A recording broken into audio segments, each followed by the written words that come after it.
Sean here. Alex is at work once again. I'm by myself working on the diesel. We're getting it ready for part 5, the on the road grind.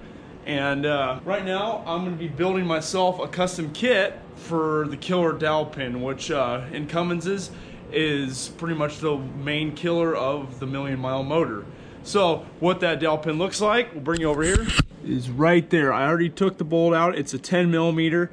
And what I'm gonna do is I'm gonna find a piece of 16th gauge steel, and I'm gonna add a couple washers for a little spacer, maybe have to go buy a bolt from the hardware store that's a little bit longer. And I am going to cut it out and pretty much make my own kit. What you're gonna have to do if you do make your own kit, you might wanna go to your auto parts dealer and go and buy gaskets and seals, maybe replace for the timing chain cover. Pretty much recommended that you change the main gasket that goes on the timing cover to RTV sealer, because that's what the later generations Cummins uses.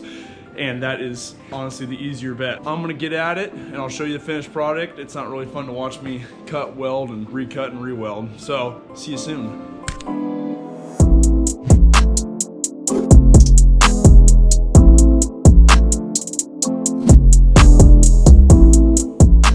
Okay, what I did is I made a little pattern just so I have something to go off of, and then I'm gonna draw that on a piece of steel and we're gonna cut that out. That's what I came up with. Yeah, it's not perfect, but it's a lot cheaper than 65 bucks. So we used some 16th gauge and gotta go buy a bolt and a spacer, and then I'm gonna put some blue Loctite on it, shove her back in, and we're good to go. That's all there is to it. I just got back from the hardware store and got it all installed, buttoned up.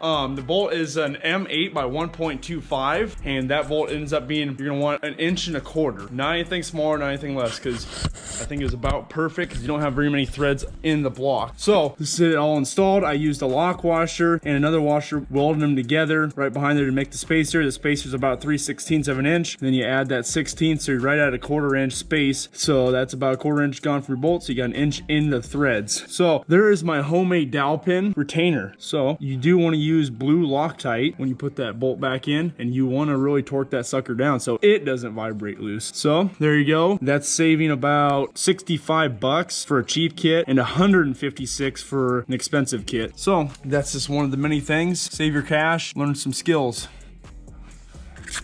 Here we go. So, got done is upper and lower brand new plenum gaskets for this guy. We got valve cover gaskets, all new on those, all painted blue for Ford. Got the killer dowel pin retainer, homemade done. Painting up the timing cover, painting up some pulleys, painting up the turbo housing, make her so she's Ford ready. Got this gnarly liquid to liquid cooler for the transmission, all plumbed up. That was the hardest pull pretty much of the whole thing. The shifter is in, it is not mounted.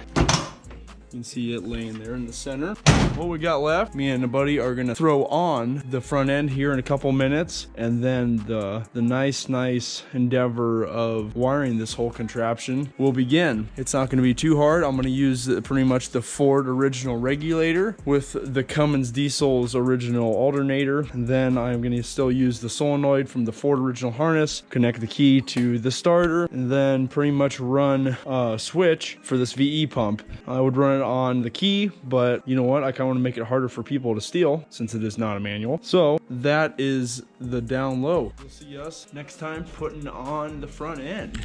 Okay, walk out here, and here we go. The front end is back on. She fits pretty snug in there. What's gonna have to happen is we're gonna have to bore out 2 good sized holes on this side of the radiator. This radiator is actually the original Cummins radiator, and it fits super snug right in between that radiator support mounts right there. Very snug, which is actually kind of exciting. So I'm gonna weld some tabs, come out, pop right in there. Same with this side. Now with this side, we got a little bit of troubles.